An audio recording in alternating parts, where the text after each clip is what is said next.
I am now joined by Dr. Daniel Jinks of the Hideki Institute, live from the science ship GTSC Turing near the Capella node in Vega.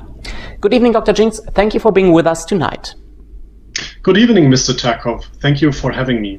Dr. Jinks, you and your team had a chance to review the data gathered at that node. What's your theory so far? To be honest, we're not sure yet. My team is still analyzing the data gathered over the last couple of days, and we are exploring a lot of different possible scenarios. So far, the results are inconclusive though. Well, one option that obviously comes to mind, and that has been discussed a lot on DataNet over the last couple of days, is the possibility that someone wants to reopen that node. What do you think of that possibility? I know there are such rumors on DataNet, and while that is of course one possibility we are investigating, it is far from being the only one we are looking into. As I said, so far there is no conclusive data to prove any of the theories.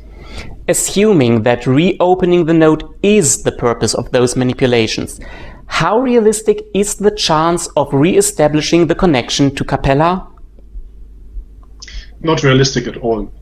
If you do assume that someone wanted to reopen that node, they are very far from achieving that goal. That node is still very much sealed off. In order for anyone to pass through it again, it would have to be fully re-established first. And that is a task that nobody in the Alliance can achieve at the moment.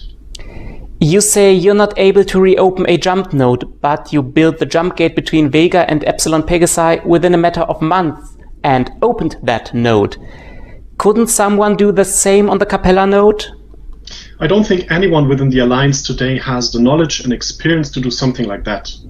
Even with our full access to the Knossos data, it is still a very long way to go. In fact, after 5 years, we are still developing the basic calculation model for the Soulgate project.